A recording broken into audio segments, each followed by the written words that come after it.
Hello, and welcome to this presentation titled Text for All, Print Accessibility Basics.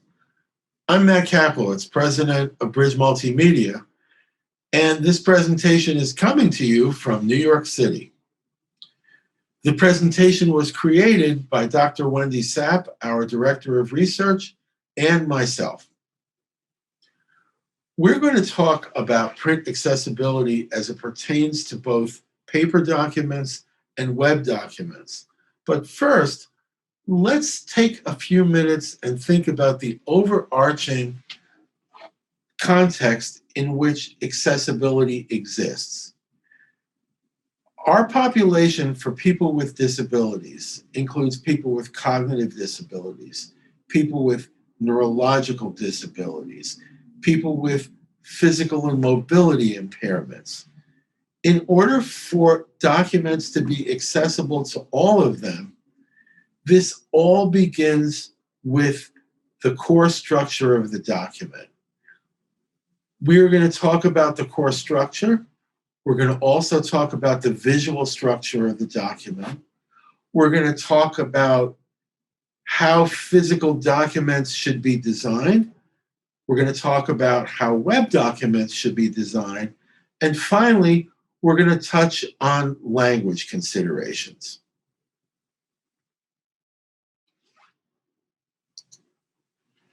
Accessible documents begin with their core structure.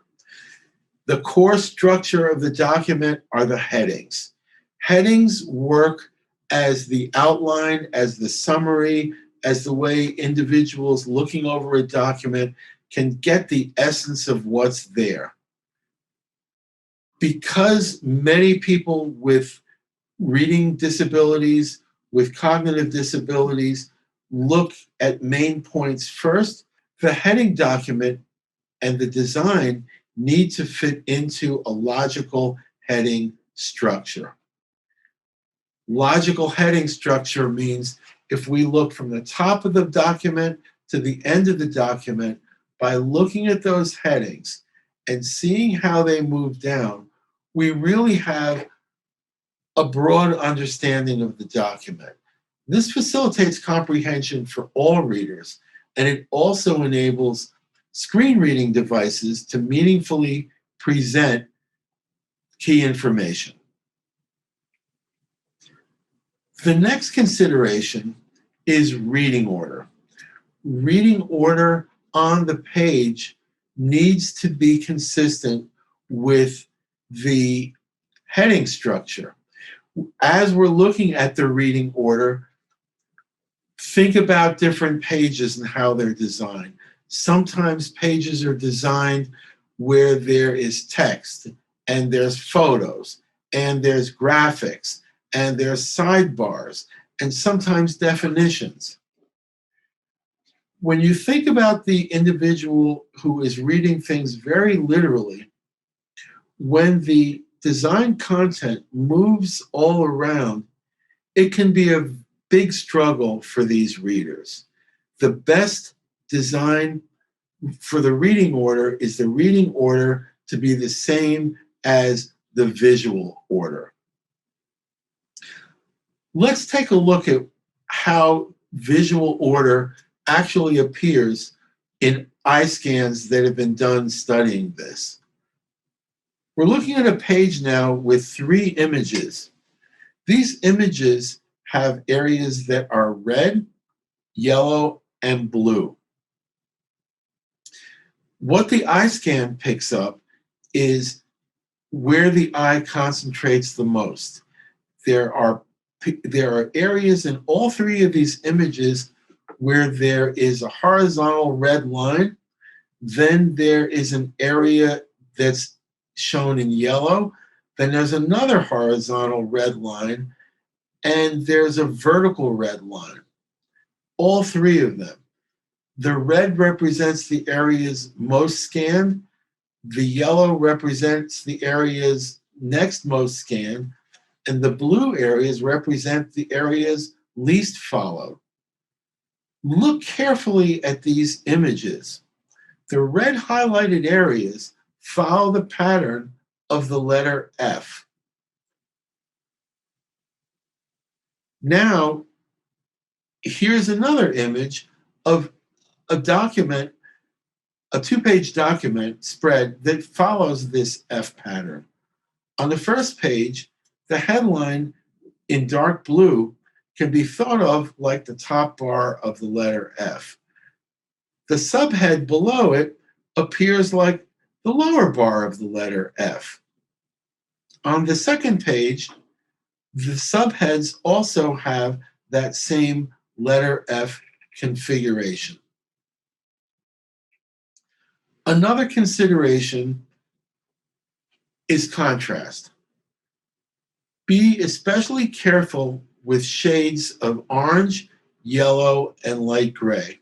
For most text, the Web Content Accessibility Guide designates a ratio of foreground being 4.5 times stronger than background.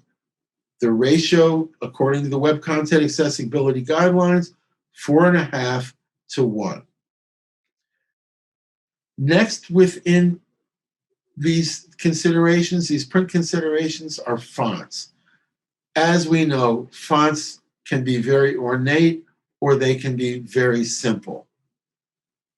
Ornate fonts require more concentration, require more decoding, and font size is an important part of it. Font size, next slide, please. Font size, the smaller it gets, the more difficult it is for some people to read it. The very minimum font size that should be used is 10 point, and the Web Content Accessibility Guidelines actually designate 14 points as the font size minimum, both for print and for web text. Use true text when you're designing your files. True text means it's the text that your computer generates, or if you are using print, what is generated in the document that you receive.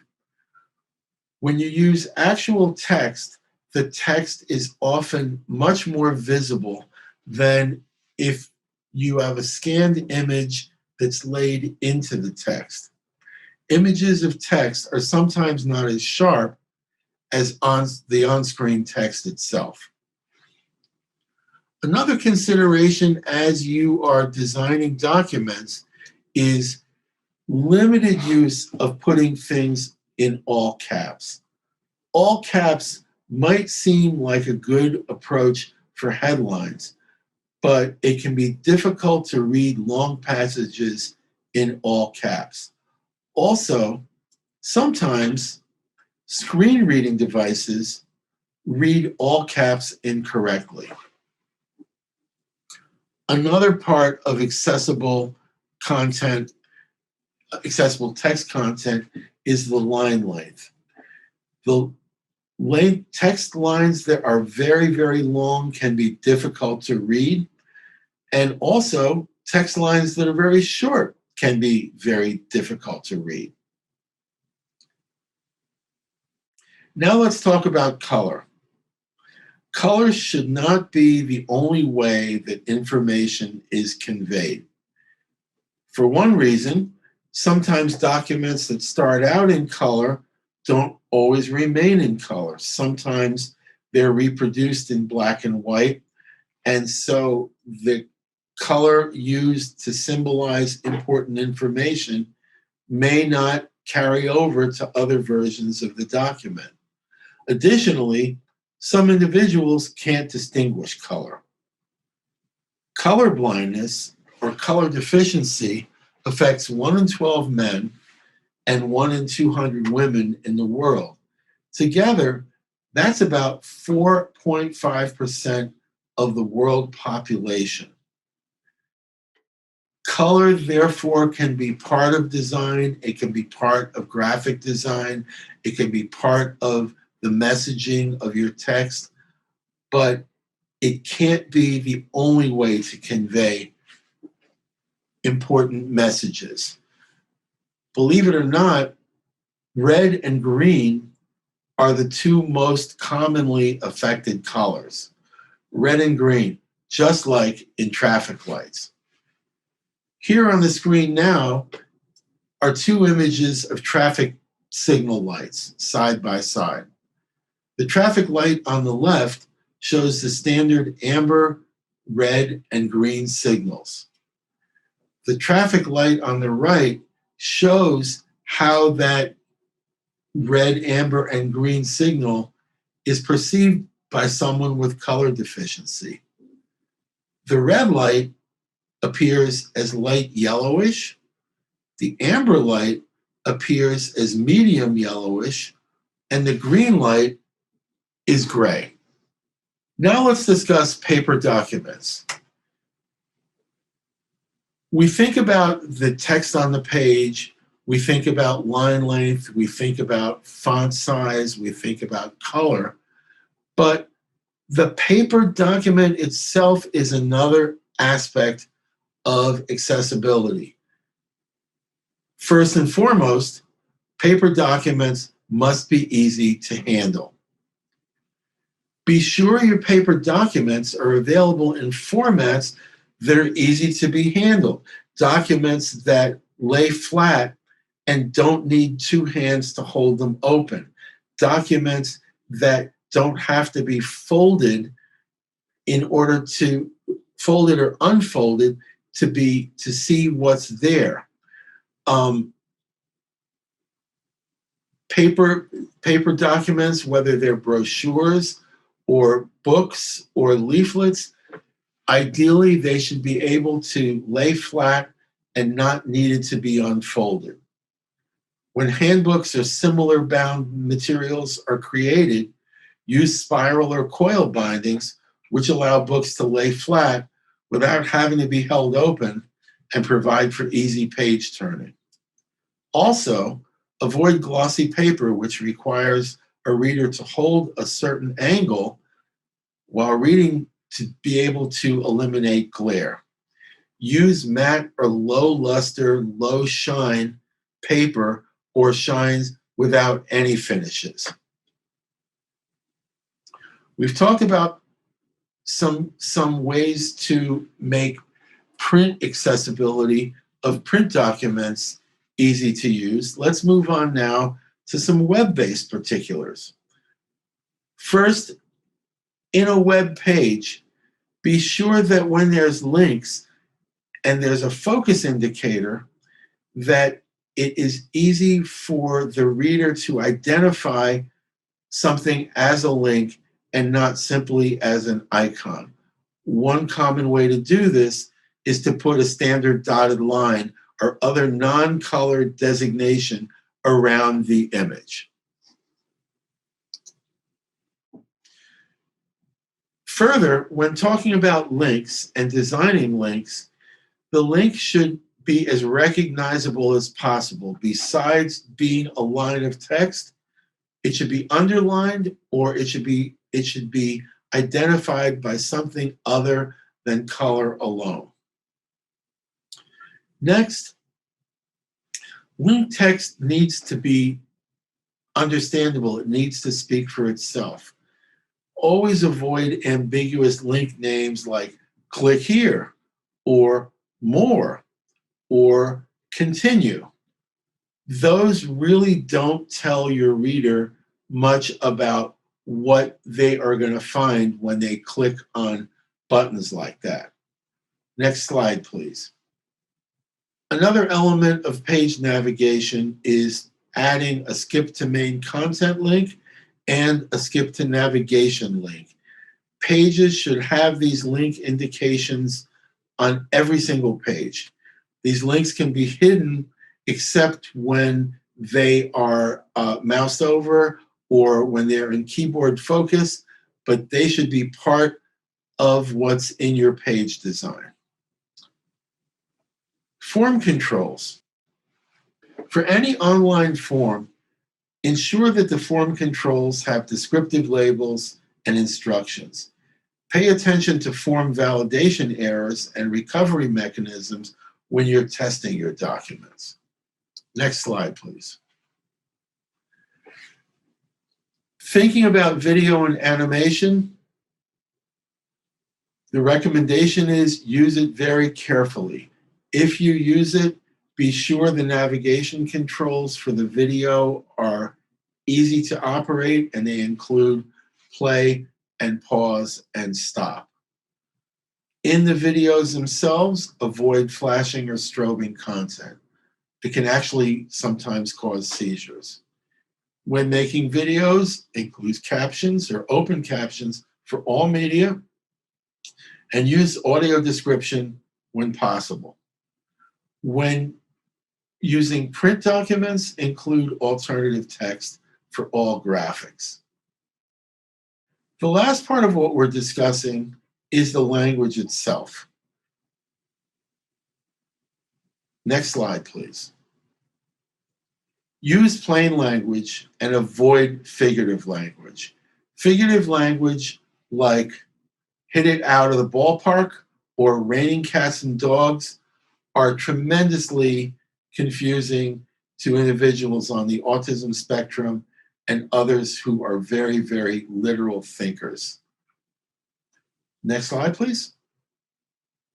Here are some common use and avoid tips when designing your document coming from the perspective of plain language. Use one topic per paragraph. Avoid information the user doesn't want. Use short sentences. Avoid long sentences or paragraphs. Use the active voice. Avoid the passive voice. Use commands. Avoid abbreviations or uncommon acronyms. Write the words the way you talk. Avoid overinflated language. Use you and we pronouns. Avoid jargon and legalese. Use common words. Avoid figurative language. Use the same term for the same object or concept consistently. Avoid hidden verbs such as completion. Just say complete. Use tables and lists rather than extended information. Relating to this is carefully limit the amount of words on the page. A Nielsen study found that web users only read about 18% of what's on a page. Think about that. 18% of what's on a page is typically looked at by readers. The ratio is the more words that appear on a page, the less that words are read. To get people to read half your words, limit the words per page to 110 words or fewer. We've talked about core structure, visual structure, good ways to design physical documents, good ways to think about web documents, and language considerations. How do you know if what you're doing is working? Test it, and test it with people in the disability community. Follow the big takeaway in the disability community. Nothing about us without us. Use this as your guiding principle in conceptualizing, developing, testing, and implementing everything you design. I would like to thank our event sponsors for making this amazing conference possible. And I would like to thank more event sponsors for making this wonderful event possible. I look forward to seeing all of you in Barcelona in 2023. Thank you very much.